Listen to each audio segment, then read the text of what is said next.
Morning, no? So, namin rin sa St. Vincent de Pulog. So, as usual, solo flight. Kauban na ito mga snapping nga ROTC diri sa St. Vincent. So, thank you sa pag-provide sa assistant. So, mag-conduct information drive no, regarding sa recruitment ni Army. So ato na lang i-voice over no ang atong activity dito sa St. Vincent. So daghan gid salamat mo sa St. Vincent College diri sa Dipolog City. So tugod to kay tiga daghan gid kayo ang mga aspirant ato na applicant labi na ang atong mga ROTC.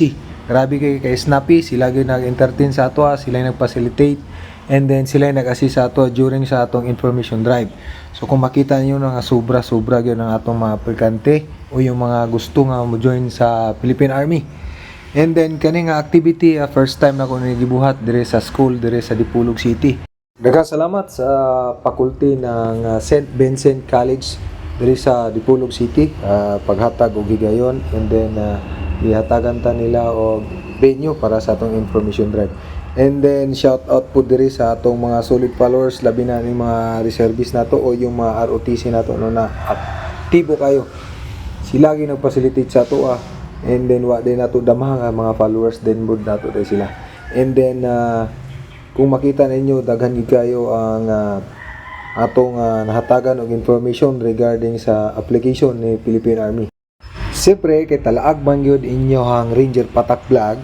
So abot gyud diri sa Dipolog. Nagkiat-kiat na pud siya. Nagkalat na naman ang lagim.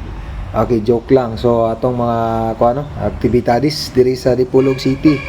Nalingaw taglaag-laag diri sa Dipolog City labi na ani mga school. So ato gyud na sila para matagan nato sila og information regarding sa atong Philippine Army. Siyempre, dili mawala ang atong video diha para makita sa atong mga aplikante o sa atong sumusunod o katong gusto mosulod sa Philippine Army kung unsay kinabuhi sa isa ka sundalo.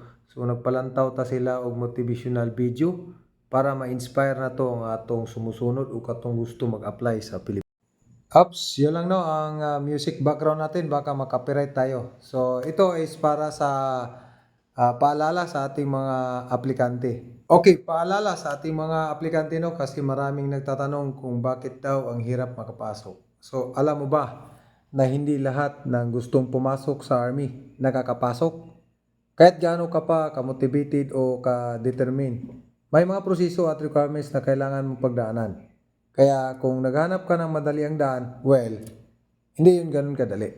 Una sa lahat, siyempre may mga physical exam at mental test. Hindi lang tungkol sa lakas ng katawan, pati na rin sa kung paano ka mag-isip at mag-handle ng mga pressure. Hindi lang puro push-up at sit-ups. May mga challenge din na tinitimbang kung kaya mo bang gawing disiplinado at magtrabaho sa team.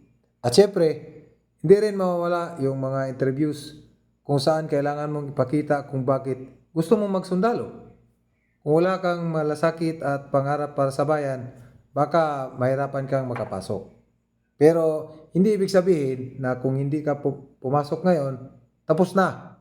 Laging may susunod na pagkakataon. Kaya kung ikaw ang tipong hindi susuko kahit anong mangyari, go lang. Mahirap nga pero pagdating ng tamang panahon, baka ikaw na yung sundalong matagal mo nang pinapangarap. Remember, hindi lahat ng magtangkang pumasok ay papasa. Pero hindi ibig sabihin, no na, hindi ka pwede mag-success. Keep trying, and who knows, baka ikaw na yung susunod na ma-accept. Kaya ikaw aplikante, good luck, ipurso mo lang yung gusto mong pangarap. Kita-kita tayo sa recruitment office. Good luck sa ating mga aplikante.